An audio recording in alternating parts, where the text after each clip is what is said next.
Here's another reason why you want to take control of what you're doing. Everything kind of funnels into the only winning move is not to play the game.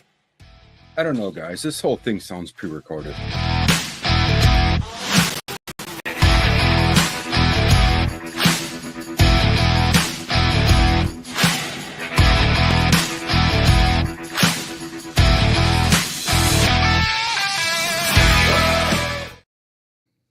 Well, welcome to the Weather Report, our regular Sunday podcast. We're asking you right now to like and subscribe and share and do all those things that you're supposed to do for a podcast, because we got a special one today. And when you see we have all the crew here, except for we're missing Ken today because Ken has been working on his little Subaru project. Oh, there he is. No sooner did we say Ken's going to be late, he pops right in there. But we have a very special show tonight, and we're going to be talking about podcasting. We're going to be talking about different shows that are on the internet right now as far as podcasting is concerned, because we have our very special guest here, John Jamingo of the of the Boomer Bunker podcast, who you've probably seen if you've been on our election night coverage.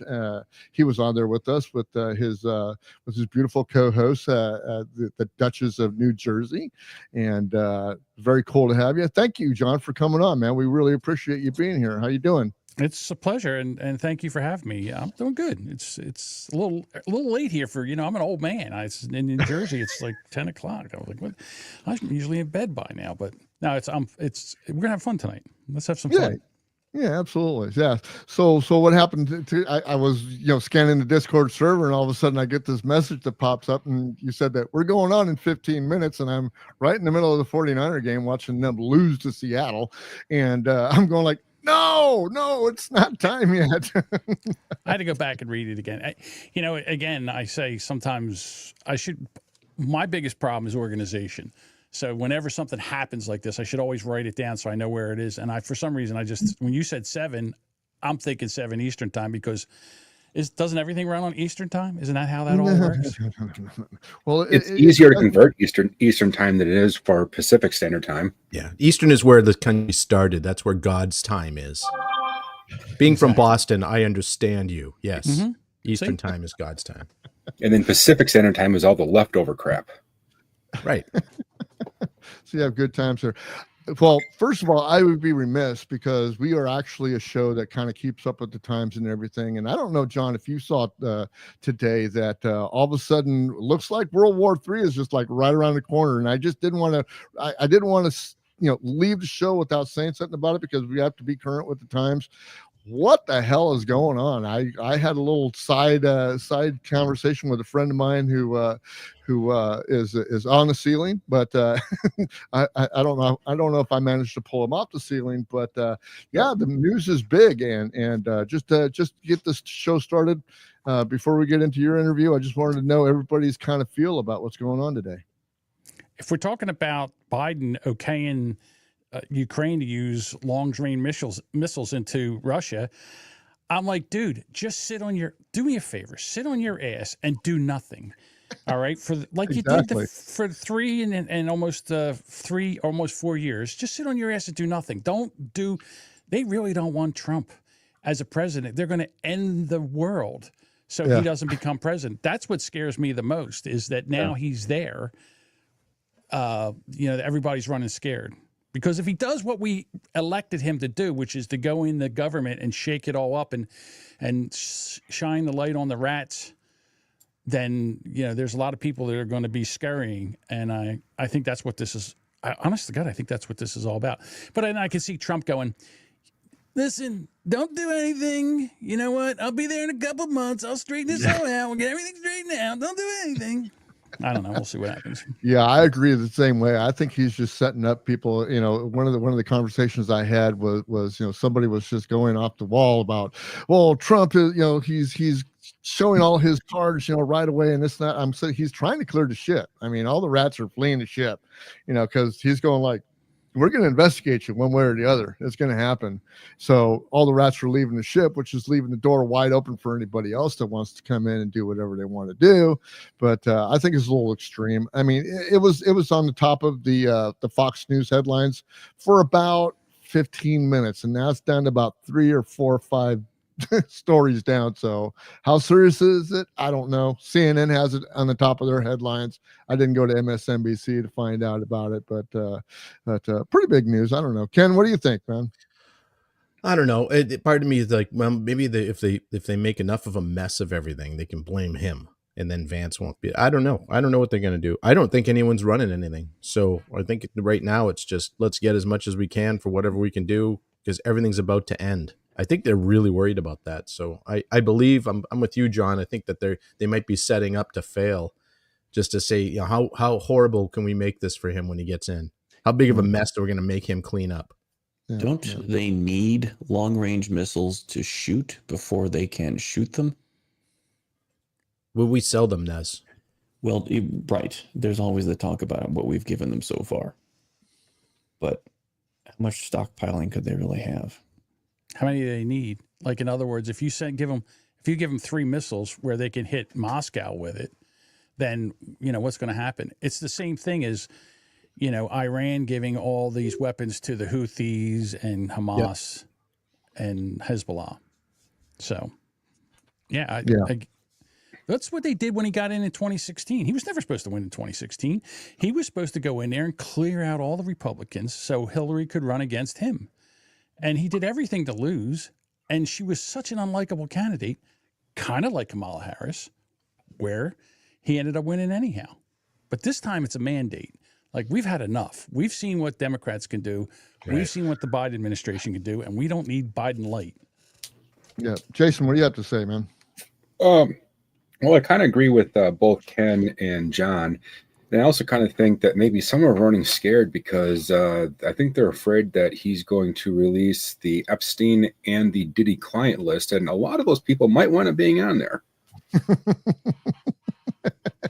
It could be. I think that's why Eva Longoria left and Tom Hanks left. Yeah, I think that a lot of these Hollywood celebs that are fleeing the country, I think that a lot of them are fleeing because they're on one of those lists and they're scared out of their mind of what might happen. Cool. Yeah, that's about kind of how we summed it up. I didn't want to start the show without talking about what the top of the news is, and that's kind of what we do. And but we're going to get on to our interview with John Jamingo. Now, John Jamingo is the curator, the host of the Boomer Bunker podcast, which is we had just met John probably less than about 2 months ago, right? I mean, we don't know each other that well yet, but we've networked together, and it's seemed out to work very well. And we compliment each other on the Discord server and in the mornings on our X show. And it's really, really fun to do. But I wanted to ask John, because he's been in this podcast business for so long. He's got that radio voice. He's got all the equipment. He's got all the style. Yeah. He's got all that stuff that I wish I had. But I'm going to get there one of these days. But I want to ask John Jamingo. Sorry, Bruce, but he's got that little rabbit underneath his chin that I wish I could grow that stuff. And if you guys ever seen Beavis and Butthead, where that episode where they grow, they cut their own hair and glue it to their face, that's my version of facial hair, and I can't grow that stuff that John's got. I wish I could. I don't know what to say about that. I've had this beard since I was 17. Well, I lost it a couple times in some shaving accidents, but besides that, I've had a beard since I was 17. So I don't know. Although I did give it a trimming today, and it's almost gone. It's just like a white shadow. We'll see what happens with it. But so John, we have a lot of people that are listening live, and probably a lot of people that know us and know you, and then we got some people out there that don't know you at all. So tell us who the young John Jamingo was, and how did he get involved in all of this radio, podcast, information, content creating business? Well, I was working as an industrial painter for my father, and one of the things we would do was we'd paint, but we had a radio on, and I would listen to the morning radio guys, and I was like, I'm funnier than this. I can do this. And I always wanted to do stand-up, but I was always afraid to get on stage. I would go in Philadelphia, I would go to the Comedy Factory Outlet on open mic night, and I'd watch these guys bomb, and I just couldn't get up there and bomb. And so fast forward, I went to college at 25 because I had a college radio station, and I got into college radio for 2 years. and I got in the elevator business. And there was like a 24-year spot there where I was working. I was an elevator mechanic in Philadelphia. And then I had an accident where me and a 25-pound toolbox fell down a set of steps. And I couldn't do the elevator business anymore. So I was kind of feeling sorry for myself. And I had an iPhone, and I looked at my phone. I go, what is this thing? Podcast. What's a podcast? And I hit the button, and I listened to a couple of them. I go, oh, this is like regular radio. I wonder if I can do this. And then I started, this was in 2012. I started a podcast then, and that's it. That's how it started. And I've been podcasting ever since. It gives me something to do. So I'm not upstairs watching Matlock and all those other shows and, you know, all the commercials you see on old time TV, you know, like Me TV and stuff like that. Little Murder She Wrote for a, you know, yeah, exactly. Sunday evening. Yeah. The Golden Girls. Yes. All those. Maude. Sanford Son. So, Yes. so you've had experience behind the mic before you started your podcast, and Well, I guess, okay. So yes, I was doing college radio. It was a county college in Camden, New Jersey, and it was called WDBK. And I started there. And then for work, I just started being a mobile DJ. This was back when you would have like 45s and 12-inch records and regular vinyl records. So I DJ'd until I got in the elevator business. And then after that, you know, when you're a mechanic in the elevator business, kind of run your own route, you kind of have like your own little franchise. So you were the salesman, you were everything, you talked to the customers. So you had to have that salesman hat on when you talk to the customers. And then when I got into podcasting, I said, let me try this.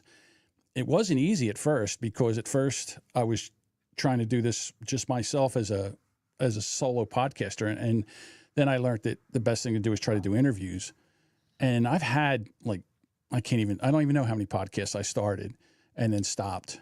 But the Boomer Bunker has probably been my longest. I think we're on episode 271 now. So that's been the longest one. And it's fun. I do it for fun, to be honest with you. And that's how I got into editing, because I was such a horrible podcaster at first that I had to learn how to edit to make myself sound halfway decent. I think we all kind of started that way. When the first time you hear yourself on any place else, but you know, yourself in the room, you're going like, oh no, I hope that didn't go bad.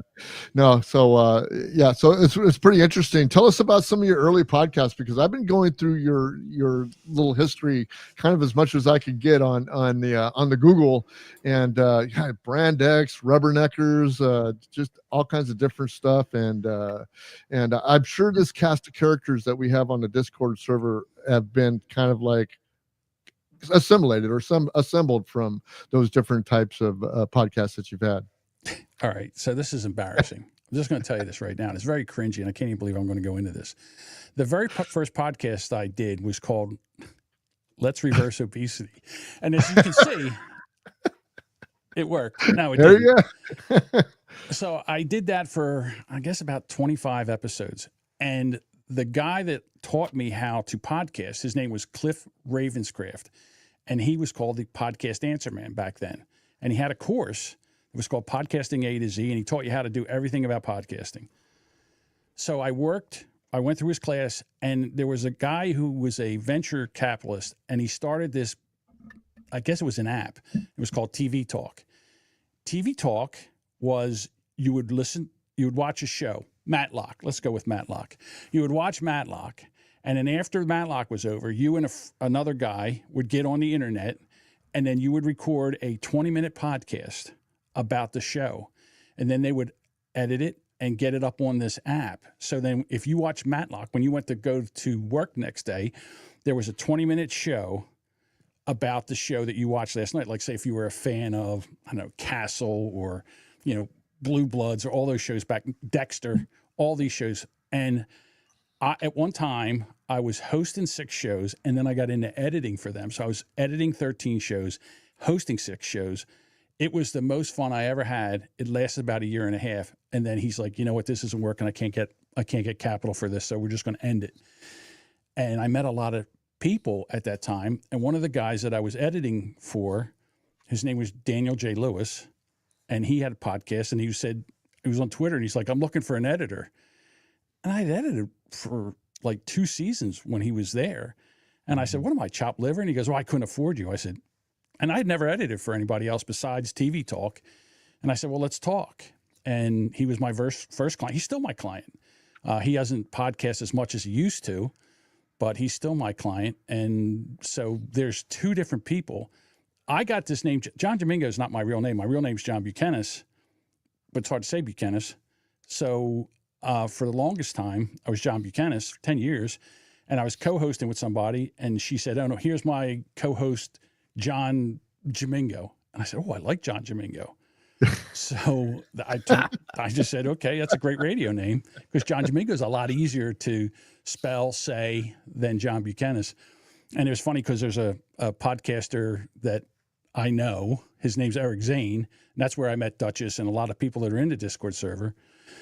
And we've had like a podcast war, him and I. And one day he's like, oh, you know what? I found out his real name is John Buchanan. I go, oh, you got me. I only podcasted under that name for 10 years until someone gave me this other name. So at that point, I started using John Jamingo, and now just basically everybody knows me. The other day, someone used my real name on another podcast. They were talking about me. I was like, it's like, holy cow. I haven't heard that name in a while. All right. Well, it sounds like you started in the editing business. As soon as you started in the podcasting business, which is kind of similar to what I did. I had a couple of people underneath my belt when I first started, because I thought I was a hotshot audio editor, and I'm telling you, it's a time consuming business, and you got to know what you're doing and get things right. Be able to make that podcast sound just right, because number one, I mean, the first thing about podcasting is that it's got to sound good, because if it doesn't sound good, people are going to turn it right off. If you've got any scratching stuff in the background that's not supposed to be there, long pauses in between, those are all things that are like almost taboo sometimes, unless you're having like a long form podcast where certain things have to be that way. But most of us are just doing this stuff off the cuff like we do. We have no scripts. So, we come in here, we jack it out live, and if there's something I have to do for the audio podcast, which, we post the next day, then I'm up, another hour and a half doing the editing and stuff like that. So I imagine that your business as being an editor is pretty much a full-time job. Is that correct? Well, yes. When I first started, like I said, I was horrible at speaking. So I became an editor because I had to edit myself where I sounded halfway decent. And then when I got into TV talk, and basically what I do is my podcast editing business pays for my podcasting habit. That's why I can have a microphone and a mixer and the stuff that I have. Basically, it pays for everything that I do here. But I'm just a one-man band. And I guess, so when I first started editing podcasts, there wasn't that many of us. Now, I always say podcast editing is like lawn care. There's so many people doing it. All right. And then the issue is you have some lawn care businesses that are full service lawn care. They'll come in, they'll do spring cleanups, they'll fertilize your lawn, they'll mulch your beds. And then you got other guys that are driving around with a pickup truck with a lawn boy and a weed whacker and a blower in the back of it. And it's hard to compete. So the hardest part about audio editing is having, a system, or, like, I guess what you would call it, where you would, you're all doing the same thing. So in other words, when I edit somebody's podcast, I grab the audio, I process the audio, I make sure everything's aligned, and then I go in and I listen to every word and take out the ums, and if I can get the breaths out and stuff like that. I was working on one today. It was like, it's an hour and a half, and they're terrible. They're horrible speakers. And by the time I got done, I looked at it and I said, my God, this thing is carved up like a Thanksgiving turkey. It sounds good. So. I mean, that's what you pay for. I mean, when you get to audio editing and stuff like that. So, I mean, I know that because I listen to myself sometimes. I'm going like, oh, geez, I can't believe I'm even doing this. But I mean, I learned how to podcast through me, Jason, and Ken and Christian both come from what we call the Nomad Network with Jason Stapleton, and Jason Stapleton. He began with the Libertarian podcast for a while, and then he switched over to entrepreneurial type stuff, and he got a bunch of us together, and we all started a group called the Nomad Network. And he is a teacher, so what he likes to do is he likes to teach all kinds of things. He teaches financial stuff, he teaches podcasting, he teaches this and that. So he's the reason why I'm here. I mean, basically, with the equipment that I've got. Yeah, but I wanted to go along and start going into the progression of your podcasting experience, and going to where you started doing actual podcasts. Not that I said you want to do podcasts more than you're doing editing, but there's got to be a fine line in between how much time you put into your podcast versus how much time you put into your editing. I mean, that takes up most of your day or all of your day. It does. And so right now I feel like I have just the right balance of clients. In other words, I have enough client work where it doesn't take me all day. Sometimes when I first started this, I would edit for 12 hours a day, 6 days a week. I had a ton of clients and it was taking forever and I was getting burnt out at it. And I just finally, because I didn't have enough time to do podcasting. I look at it this way. If I don't have time to podcast, why am I editing? But right now my podcast comes first, although, you say that, but there's a lot of times where I'm trying to get a client show done and I still have to get my show done. So like an auto mechanic's car always is the worst running car because he always doesn't want to work on his own stuff. It's not really the same with the Boomer Bunker. I do the Boomer Bunker for fun. It is a passion project, I guess. I always say, if you would just know how much work I put into this show for it to be this mediocre, you would be amazed, because it takes a long time because we do a video show now and you're bringing up clips and you're producing on the fly. So that's the toughest part about it right now. And I always say I'm a better second mic than I am a first mic, but it's hard to find somebody to be a second mic for, especially when you're a control freak like I am. Yeah, well, the Duchess seems to be a pretty natural part of your show, and since I've been watching, I think I'm probably into. Let me look here. Probably into it by, I don't know, probably 6 shows or so that I've listened to since we met each other, and you and Duchess seem to have just this cohesiveness that you guys got your dialogue back and forth. And I mean, it's it's not for tender ears for sure, but I could see the production value that goes into it. I could see that the video clips are well done. I mean, you have a template that you use, and I kind of like that template.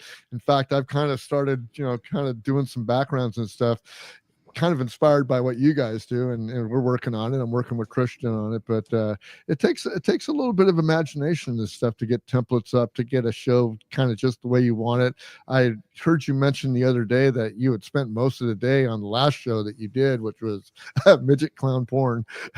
But I mean, you did. You said that you had been up early and starting this thing, and I know right now, as a podcast that we want to get into that video type clip type of thing. How much work is that actually? I mean, there's got to be tricks and clips and stuff like that of how to do stuff, get the recordings right, get the videos right, where everything's syncing. I mean, how important is that, and how time consuming is it? It takes a while when you first start, but the more you do, the faster you get at it. Like today, I thought I was going on at 7:00 Eastern time. Well, it was 10 o'clock Eastern time, so I had 3 hours. So what we have with Duchess and I, we have another Discord server. It's just her and I, and this is where we dump everything. We dump all the clips that we're going to use and topics we want to talk about, and it's just, that stuff. So then while I'm waiting for you, I'm in there grabbing the clips, the video from Twitter, and I have a Twitter downloader. So I throw the link in there, it downloads it to a video, and then I can drag it into make scenes for the show that I use. I use Ecamm Live because it allows me to control everything. I can move everything around. I can put the chat down at the bottom. I can do whatever you want to. It's a blank canvas. And so I do that. And the other thing about co-hosts is it's really hard to find a good co-host you mesh with. And the thing about Duchess was, I know that I could talk to her, and she had never podcasted before at all. and she'd come over here just to watch me do the Brand X show with my buddy Deuce.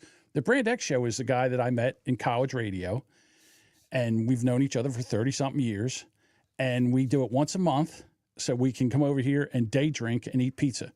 That's what the Brand X podcast is. It's on hiatus now, so Duchess came over here to just watch us record, and I sent her home with a microphone, just a microphone that you can plug in a computer.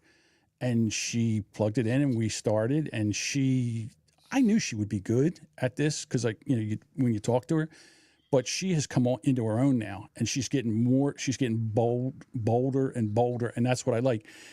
In fact, I think I might ruin her for podcasting because she's becoming and I love it because like she'll be podcasting and something will happen and she'll throw her hands up and she'll get into it. And I love that part about that now where I can actually let her go. Because like she would move away from the microphone to do something, or I'll bring up a clip and she'll start to gag and she'll move away from. I'm like, gag on the microphone. I would gag on the microphone. That's horrible to say. I don't mean it like that. I mean just it's an audio podcast. I need the gag. Don't turn your head. Do it in a microphone. Sorry, Duchess. I didn't mean you gag on the microphone. But you know what I'm saying. Yeah, I mean, her voice, when I first heard her voice, I'm just going like, I know this voice. And it wasn't because of her accent or anything like that. She's got a very pure radio voice. Mm-hmm. She's got that voice that, you turn on the radio and you're listening to a female person who's on the radio and you're going like, that's it. And when I first listened to her, I just went like, okay, she's got everything that you need to be a co-host or even a host. I mean, for that fact, she comes on with us on the morning show and she's just absolutely fantastic. I mean, she's there. She does everything. She reacts kind of the same way that she reacts on the Boomer Bunker. And you've got a piece of gold there, man. I wouldn't let that go. I know. I appreciate it. And the thing is that she also goes and does all these other shows. And at first she's like, they asked me to go do another show. Is that okay? I'm like, go do the other show. Plug this show, go do the other show, go have fun. This is what we're doing it for. Go out and have another. She does shows that hate me. There's a show that's called Shitty Song of the Week, and the host of that show hates me. And she goes on there and have a great time. I'm like, yeah, go on your show in the morning. Don't make your lunch so everybody can hear it. You make a lot of noise in the morning. I gave her a talking to about that, and she's calmed down about that. But besides that, go do it. And she's really good. And I knew she would be. And I figured that she's also got to be able to put up with me. In other words, she's got to be able to handle me and what I say. Because sometimes, I'll say stuff and, she'll throw her hands up or whatever, but she can handle it. And there's not a whole lot of people that can handle the things that I say at times. I like how you phrased it as sometimes you say stuff. Mm-hmm. I would say at least 5 times a show that I've listened to, and I've listened to a bunch of them, you say stuff and her reaction to it is as good as what you said. It like you said, the chemistry that you guys have is really what makes that show. She and her voice, just the quality of her voice, she's got that.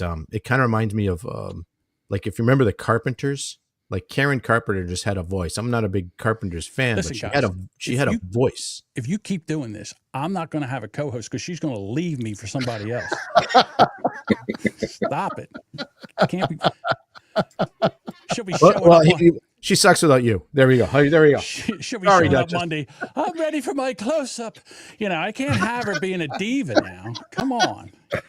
Well, as long as Mike Rowe doesn't come after her, then we're fine. Oh my God, yeah. Yeah. Well, it's funny because, and again, one of the things we have a problem with. Okay, so we do the recording, the video recording because it's an audio podcast. The show is an audio podcast. That's what I go for. But we do the video recording. In the video recording, we have a little bit of an echo. It's on Duchess's side because I've tried to tear it apart. So now I'm like, all right, I'm getting a mixer. I'm giving you a computer. We're going to go over there. We're going to set this thing up because I don't know if it's her computer. We got to get this echo out of there. And we were messing around with it tonight. And I said, you know what? I got to get this. Like I have another whole Rodecaster, like the first version of it, just sitting here in a box. And I said, I'm going to give you that. We're going to give you another computer. We're going to try that and see what happens. And I don't know. But again, it's very hard to find somebody that you work with and listen, I kid. I go, I'm the best kept secret in podcasting, but I do that as a joke. But to have someone to play off like I do with the Duchess, it's a gift. It's hard. It's hard to find someone like that. Trust me, I've went through some co-hosts a lot. Yeah, I surround myself with these three other knuckleheads and another one that doesn't do the show anymore, but they do me well. They do me well, and I wouldn't be here without these three other guys. So I mean, we bang stuff off of each other all the time, and it seems to work out well. And like I said, we're into 42 episodes here, so something's going right, or we just get kicked off the internet all of a sudden. But yeah, you haven't been without controversy. I mean, we hear on your show that there's a lot of jocularity and things that go on with the service. Tell us a couple of things before we get into the business side of stuff. What are some of your most famous moments on your podcast that you would like to share with us? Because I know that you go through your meltdown phase every once in a while on your shows, and that's pretty funny. But I mean, what's some of your funnier stories that you've had podcasting throughout the years? Well, I started with in a Discord server, and I met a lot of people, and we decided, because if you have 5 guys together, you're like, hey, we should start a podcast. So we started this podcast. It was right after the George Floyd incident, and Boomer Bob, who's in here, and like 3 kids and another guy named Dave, who I always had like a contentious relationship with. We started a podcast, and through the first 7 episodes, of course, I'm trying to make it better and trying to get the guys and so on the 7th episode, I was talking to my Brand X podcast co-host, Deuce, and he said, I don't know about that Rubberneckers podcast. It's like those guys are messing with you, and I don't like it. It makes me, it upsets me that, they're doing this to you. And I'm like, oh, it's just there. And it was in the back of my mind. So I leave talking to him, and I go in to start the show. The night before, I'd set up all the stories that we were going to use. And it's a little controversial. The first story was about a guy in Australia that got arrested because he had a swastika tattooed on his nutsack, and he got arrested for it as a hate crime. And I was like, well, what's that about? So anyhow, we started to do that story. Now, if you can't get 4 or 5 guys making jokes about that, I don't know what I'm. So they just sat on their hands, and they're like, well, I hope this next story's better. And I knew they were messing with me, and I lost my mind, and I melted down. And I just reamed them and then left the show. Well, they think it's funny. So they're like they think it's really funny. I left the show. I quit the show and all. Well, why? They're still podcasting. I am taking the whole show down because I'm taking the RSS feed. When they got done recording, the show was gone. I took it completely off the internet, and they were all mad at me. And I always said, do something better if you can. You can't. And they did one more episode, and they let it drop. The show was over. So that they took my meltdown and gave it to a show called Who Are These Podcasts, who make fun of other podcasters. Well, that was their cringe of the week that week. And that's how I met Eric Zane, because he was the co-host that week. And then so he goes to his show, Eric goes to his show and plays it a few times. And that's how I met Duchess, because Duchess was a fan of Eric, and producer Mike Pellerito, who's also a fan. And, so that's where I met those people from. So if it wasn't for that meltdown, I would have never met the Duchess, and, I wouldn't have had a podcast. So every time you say that, oh my God, that's the worst thing I've ever done, for some reason, there's always a positive side to it. And even Bob, we'd started the show. This is what happened. One day he says to me, it was on a Sunday. He says, you know what I want to do? I want to do a show every morning. And I said, that's a horrible idea. When do you want to start? And we started that Monday. He did it Sunday. We got the RSF feed up and did everything. We did a morning show. That's how the Boomer Bunker started as, what was it? The Bullhorn podcast is what we started at. And then we changed it to Boomer Bunker, and it started as an everyday podcast for about, I don't know, a month and a half, I think we did it. And then I said, you know what? I can't do every day. That's a lot. It's a lot to do, 2 hours every day. And then we moved it down to like once or twice a week. And then finally, Bob and I had, again, having a good co-host, because don't get me wrong, I love Bob. He's a great guy.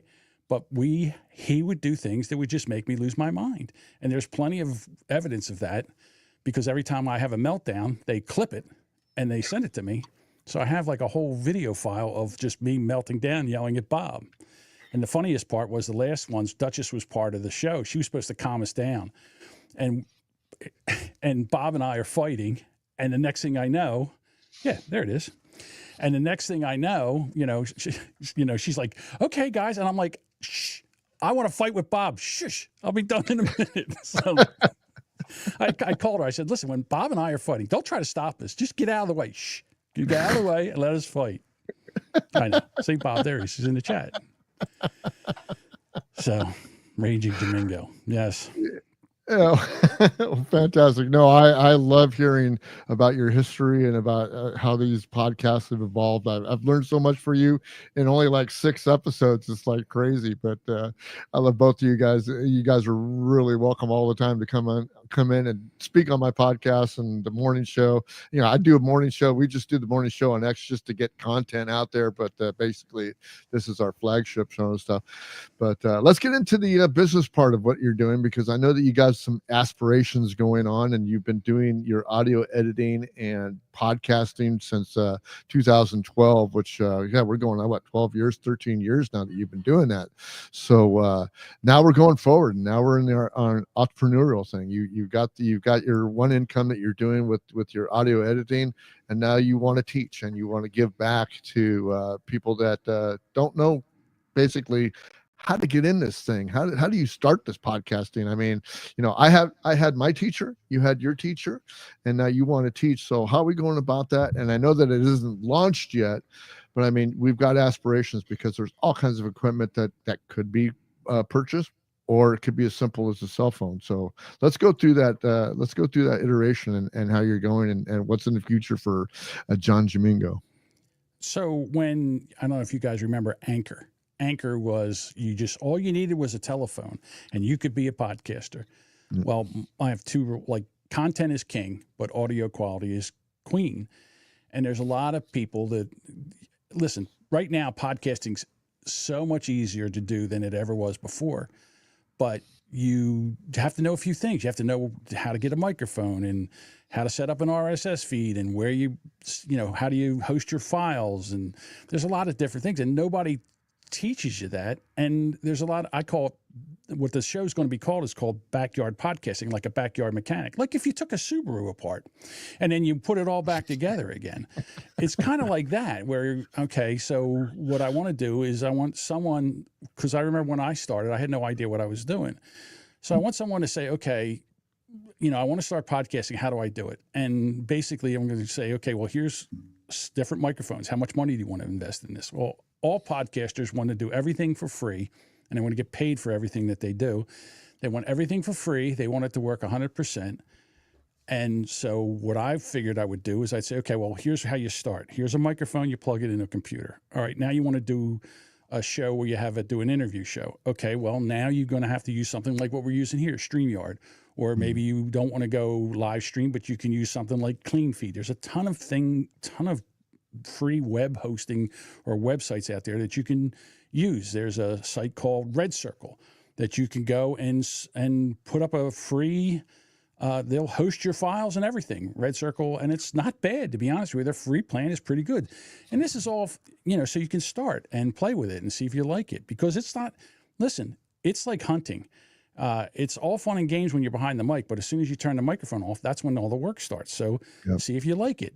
Don't buy $1,000 worth of equipment if you don't know if you like it. Get a microphone, get on a computer, and then start and see if you like it. And then at that point, you can hook up a mixer, you can use a stream deck, you can do all kinds of different things that you wanted to.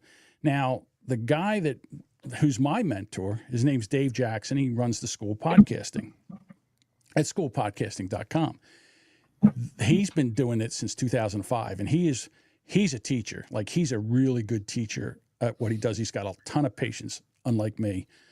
And so what I wanted to do is, in the very beginning of the show, say, okay, we're going to talk about microphones. Here's some of the, here's some links in the show notes for microphones you can use and their costs. And then afterwards, I wanted to get and, do an interview with a independent podcaster that just started from scratch, and how they started and what are they using and what was their backstory. And so far I have one person that I've interviewed, and I want to get about 5 and I'm going to start at the first of the year. So I've got everything together, and I'm starting to get 5 shows together, and then just go that route. So that's what it is. It's just trying to help people that want to try it, don't know how, don't know if they really want to get into it, but can do it inexpensive, basically. Right. With the advent of X Spaces, and you got TikTok, and you've got all these short form places, Instagram and stuff like that. It's amazing that that people don't know, how to podcast, because they're actually, they might not know it, but that's what they're doing is podcasting. And surely you can, get equipment like I have. I probably have $1,000 worth of equipment that I'm using, on top of the software and stuff that I'm using. But it's basically just, it's extremely easy. I mean, you get on and then you talk, and everybody that I've ever talked to said, well, I can't do a podcast because I can't talk, and I can't do this, and I can't do that.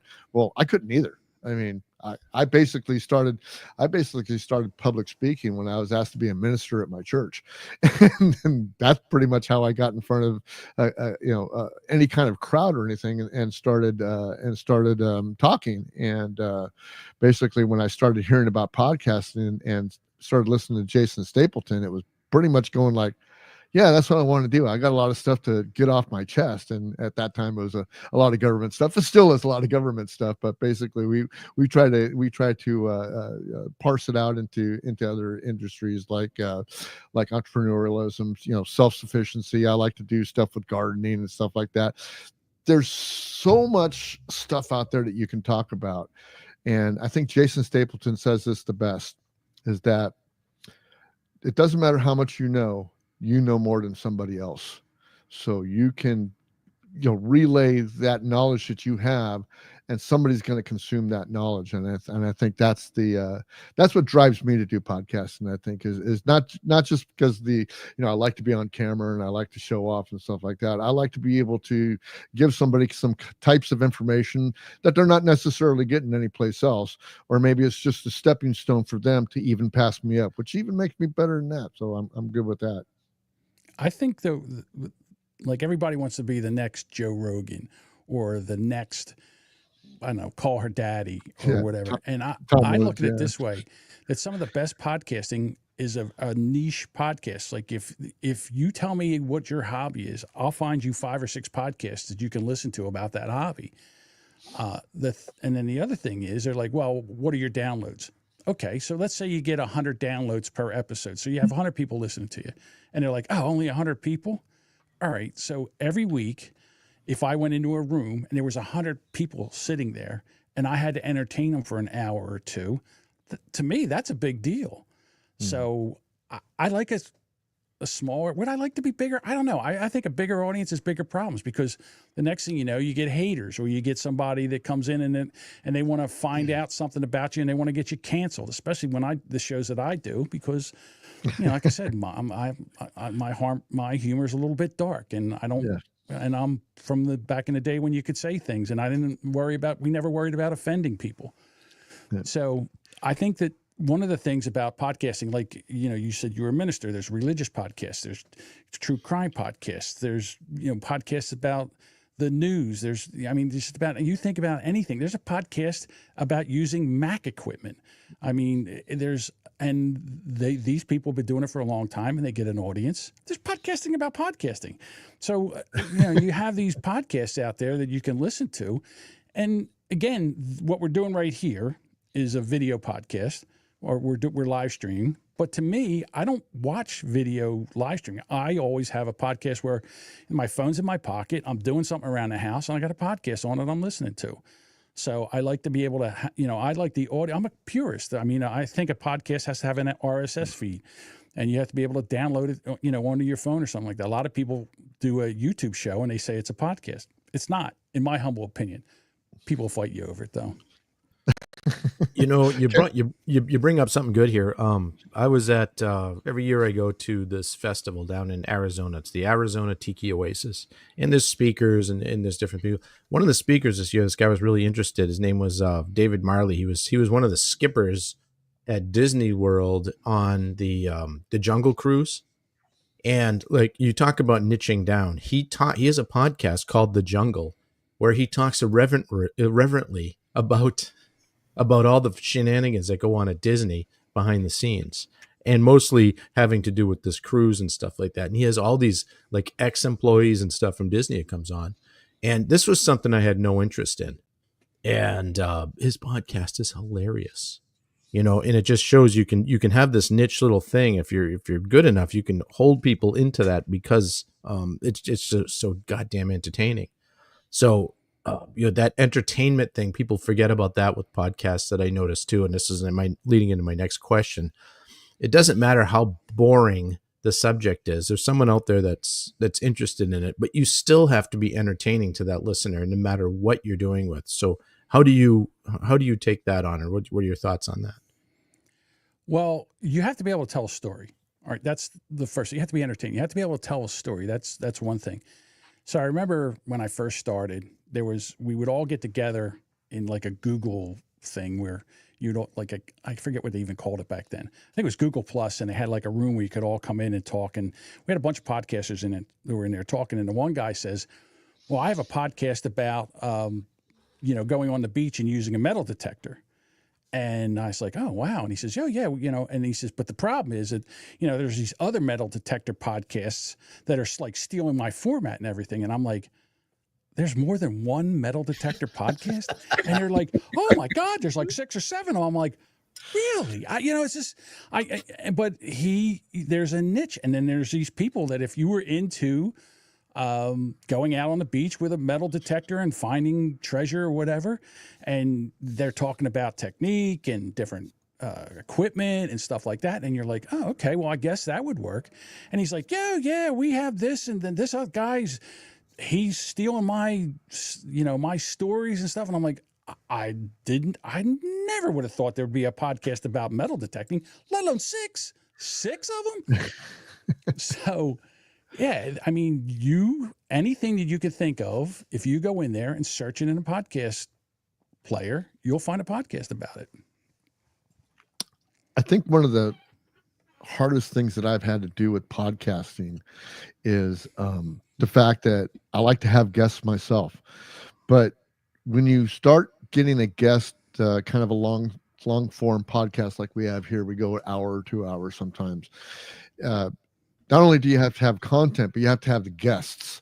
And that's one of the things that dries up first. I remember when we first started podcasting, me and Doug, we had some guests on, but it always ended up, scrambling at the last minute, scrambling on a Friday or a Saturday, to find somebody who wants to do the podcast. And then if we didn't have anything, well, then we shot off the hip and everything. So what was your favorite part of podcasting? Having a guest or not having a guest? Have you done a guest type podcast? I guess that's my question. Yeah, I have. And you're right. That's the hardest part. And even like right now, when I'm doing the Backyard Podcast, before I even started, I sat down with a piece of paper and I said, okay, I want to interview somebody. All right, let me see how many people I can find to interview. And I wrote down 50 names. And I'm like, well, there's 50 episodes. And that's a year if you do one a week. And if you do one every other week, that's 2 years. So I knew I had something. And I kind of knew that if I started it and people, could find it through YouTube, and you know what, even if it doesn't take off, that it's something that you can play with, and people might find it later. All right, so here's another story. So after the Let's Reverse Obesity didn't work, I had another friend of mine who we started doing that intermittent fasting to lose weight. And, so she's a podcaster, I'm a podcaster. Oh, we're doing the same thing. Let's start a podcast about it. So the podcast is called Hate the Wait. It's still there. There's a couple hundred episodes. I'm sorry, there's 100 and some episodes there. So the podcast is called Hate the Wait, and we would come on and we'd talk about what we were doing. She lost 100 pounds. I lost like 30 in the amount of time that we were there. She looked fantastic. And finally I said, I can't do this anymore. I can't come on every week and whine about how I'm not losing. I just can't do this anymore. There are still people that'll message the show to see if there's any more new episodes coming out. They go back and listen to me cry about how fat I am for over 100 episodes. I'm like, why do you put yourself through that? But there's people out there that'll do it. And I guess I'm entertaining when I cry about how fat I am. I don't know. So they, they went out there and they listened to us. And even now, the podcast, we haven't done it in over 2 years, and people are still listening to that podcast. So it can help some people, and there's a lot of it there. Same thing with being able to talk. There's a podcast about storytelling, how you can, how to tell a story. And I listened to that for a while just to be able to shorten up them stories. Not that I'm doing it tonight. I'm a little long-winded. The other thing that podcasts do, I know I've done some advertising on some podcasts. I was just on John Odermatt's show a little while ago, and we were just talking about this, that, and the other thing. And, I'm an artist, and I ended up getting some good commissions from that, some good artwork that I'm creating from that show. And I did the same thing with Jason Stapleton. I had advertised on him. There was a Tom Woods show that I did an ad on. And all of those, they still, I can still see through Google Analytics, people watching those old shows that are now 2, 3, 4 years old and going to my website. So they go back and they watch. And then, I'm the same way. I'll get into a new podcast, and, I'll watch, you get caught up over the week or two, and then you end up going back. Oh, what were they saying in April? What did they say last year? What was it like when they got started? You start going through and listening to them all, and you start to know, like, and trust these people. And it's a whole nother revenue source. So, podcast advertising is something I had done at my company, which I don't usually talk about because we do so much politics. I just keep it out of the company. But we've advertised on a lot of podcasts, and it's been incredibly successful because they listen to it and they come back. It might be 2 years later. So here's the thing about podcast advertising. Everybody, you need to have about 5,000 downloads per episode per month to really make any kind of money at this. And that's really hard to do. I mean, if you're getting 5,000 downloads per episode per month, you're in the top 5% of all podcasts. So to get that kind of revenue, because what they use is, you use the CPM is, you get, I think it's like $22 now per 1,000 downloads you get. So that means that if you have 5,000, you get 5 times 22 for every spot that you do. And I don't know if you've noticed, but like if some of these podcasts, all of a sudden they were doing 3 ads a show. Now they're doing like 6 or 7. Like there's that podcast that the Kelsey brothers do, and it's big now because Travis is dating Taylor Swift. I've never seen so many commercials in my entire life. I mean, I would like to one time just go in there and time how many commercials there are versus how much time they're talking about football and whatever. And I'll bet you it's almost half. And it's amazing. So to me, I think sometimes the advertising can be overwhelming, but then there's this other source, which is value for value, where you use, and this is when podcasting started with Adam Curry from the No Agenda show. There's no commercials. He does a show and people donate to the show, and he gets thousands of dollars per episode from people that listen to this show. So, I mean, it depends as far as advertising and what you're doing it for. If that's what, I mean, I don't make any money. Podcasting costs me money. I don't make any money podcasting. Like I said, I make money consulting, podcast editing, stuff like that. That's where I make money doing this. Yeah, absolutely. I was doing the same thing because we're kibitzing and saying, how are we going to monetize this? How are we going to get money to do this? Because basically, yeah, it costs me money, because I'm the sole proprietor of the show. It costs money to do this, it costs money, it costs time, it costs time away from my family and time away from my project truck, time away from my garden, time away from everything that is done. So you've got to either love it as a hobby, or you've got to be real serious about it. And then if you want to kiss the ring and go ahead and do that, of course, if you're big enough and you got enough downloads, of course, they'll be more than happy to fill your podcast full of commercials. And I noticed that Joe Rogan does the same thing. I mean, when I first started listening to Joe Rogan, he's pretty much a long form podcast and had a couple of things that he would say, but now it's like almost every 5 or 6 minutes of conversation, he starts pegging his products and stuff like that. So go ahead, Ken. I'm not talking about, when I talk about advertising and stuff, you guys are discussing more of the high level. I'm talking about people that are just getting started out. When we started advertising and podcasting in 2015, there was like 6 motorcycle podcasts out there that were in our niche. And these guys wanted like $25 a month to do 5 spots for us, and or $100. And the guy that had a good following, even he was the expensive one. It was $100 a spot. But it worked really, really well, because there's a couple of things that you have to look at. We were trying to support the podcasters by advertising with them. And what we would try to do is like, don't make a commercial, just tie it into the show, do it how you want. It's your show. But the most, Brett, it's got the comments section. She's a live wire, Brett Cooper. She's brilliant at her ads. If you've ever watched her podcast, this 22-year-old girl just will be talking about, and there's another camera over here, and she goes, and speaking of that, if you're looking at this, you have to go to this VPN, and it's really brilliantly done. She makes them entertaining. Incorporating those into the show is something that we've had some really good success with advertising with a certain podcast. I'll tell you what it was. It's called Law Abiding Biker. They're a bunch of cops that have a podcast, and they've got millions of listeners now, and it's just they're doing huge numbers. But some of the smaller podcasts were very valuable to us in the beginning, because it was supporting them and they were supporting us. Now, if the people know, like, and trust you, John, and you say, hey, check out this company with this thing, and they got this stuff, they're going to go check it out. And that's where it's very effective, because you might have a small audience. We started a company doing Honda parts, and we didn't have a great way of advertising it. There's no magazines, there's no nothing. And I said, let's just go into the Facebook groups and talk to the people that actually just bought these bikes. And, there's 500 people in this group, but every one of them is a customer. Every single one of them is a customer. And podcasts can be the same way. So I'm talking about the small ads, not the Joe Rogan things. Like you said, everyone wants to be Joe Rogan, but he's, that's other level. And, but people getting started out, you can do small ads for small things. And we're constantly talking about the coffee guys and Horrible Designs and my Mad Case studio and stuff like that, just kind of time into the show. But, there's a lot to be said for advertising. I know when they started, what was the company? It wasn't PayPal. It was one of the guys that started that. And he said, here's what we're going to do.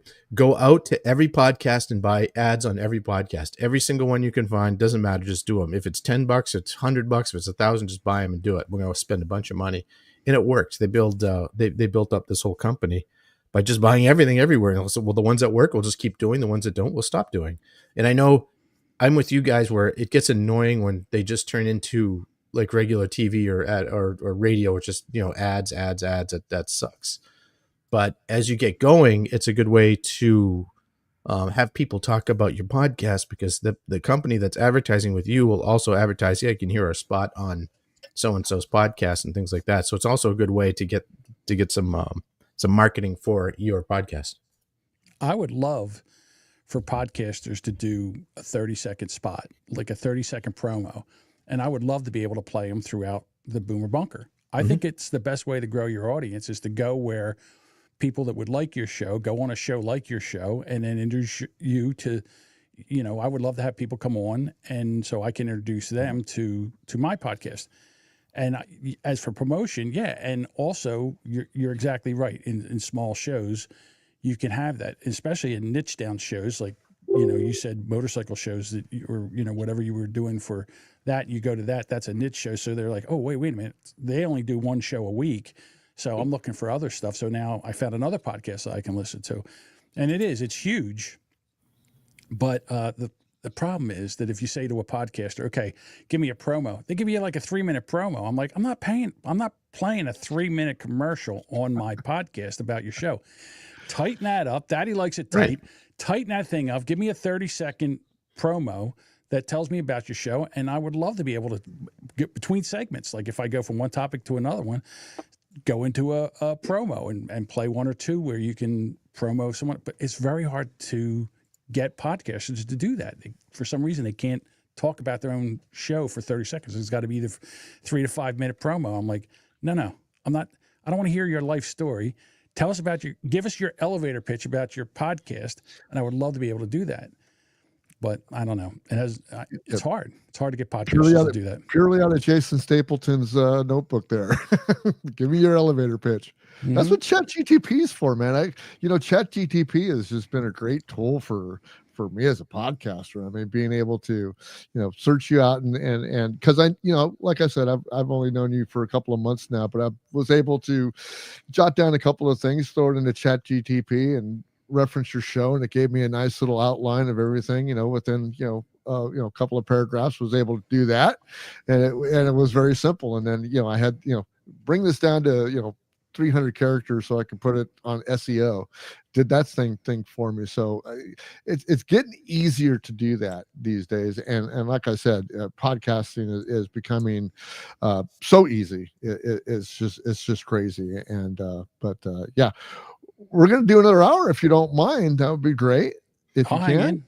Oh, absolutely. But we're going to close out this live session. We're going to go to a recording session so we can give you guys another fine episode of the weather report next week.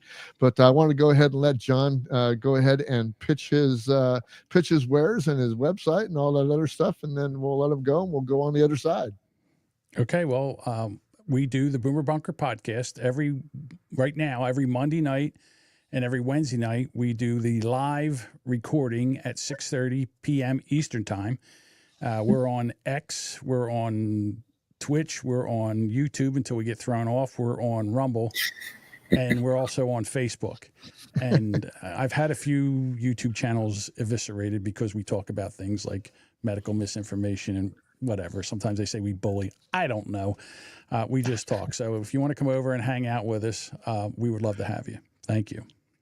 Yeah, well, we want to thank you for being on, John, man, and it's just a pleasure.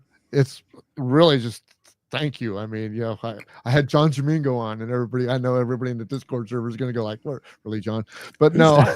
Who's that dude? Who's that? But no, it's always fun to network with people and have great people on my show. And my other co-hosts, I'm sure, appreciate the fact that you were here today. And we want to wish you good luck with Boomer Bunker. Hang on, wait a minute. I already made a mistake. So I guess I said Mondays and Wednesdays because we moved it so much I can't even remember. It is Mondays and Thursday nights, as the Duchess just told me. Jeez, man, you don't even know what nights you do. No, I don't. I apologize. Well, no problem. Thank you for having me on. This was a lot of fun. Thank you. Yeah. We're gonna do some more on the other side, but yeah, thank you much. But yeah, Ken, go ahead and do your spiel because you're the one that said that you wanted to do it. Yeah, absolutely. So this podcast tonight has been brought to you by madkstudio.com, maddkstudio.com for all of your artistic needs and wants. Go to madkstudio.com. I'm an artist and I do creations. So I have prints for sale, original artwork, you name it. I also do commissions. madkstudio.com. Tell them Ken sent you. Jason. Go to horribledesigns.com if you need anything stupid made. I will do any sort of custom design if you want something of whatever you want. I will do mouse pads. I do tumblers. I can do shot glasses. As Ken is showing a mouse pad that I did for him. I've got drink coasters. I've got mugs. I've got tumblers. I might have said tumblers already. Vinyl decals. What else do I got? Saucers. Magnets. Magnets. I've got t-shirts. No saucers, Bruce. No saucers. Magnets. Yep. Vote for nobody's magnet is kind of showing. That is an early design of mine. I actually have that as a yard sign to keep all the door knockers away. But if you need anything, just contact me from horribledesigns.com. I do have a place to do a custom order if you're looking for something custom. Not all my stuff is horrible. The stuff that is custom requested is good. So I do good designs also, and I just said do. Yep. Silent Christian, what do you got? I'm in the witness relocation program. I really don't have anything I can share. And that's the cast of characters that you can hear every day here. Actually, on my X show in the morning, we have an X Spaces that we do every morning at 6 a.m. in the morning, Pacific Standard Time. That's 9 o'clock for John Jamingo and Right up my alley. over there. So that's right in your guys' wheelhouse. And when we have Ken on there, and Jason comes on all the time if he's not busy. We yet to get Christian on there. Let me hear Jason's showing us something. Yep. That he's willing to be totally unreasonable. That's a shot glass. Mug. I like that shot glass. Shot glass, not shot mug. No, I do not do banners that pull behind airplanes. I don't have anything that big. Sorry. Yet. But I can make those for you. Yet. We're going to let everybody go, and I want to leave you like I leave you guys all the time. You guys have a great night, and be good to yourselves. We'll see you later, guys. Goodbye.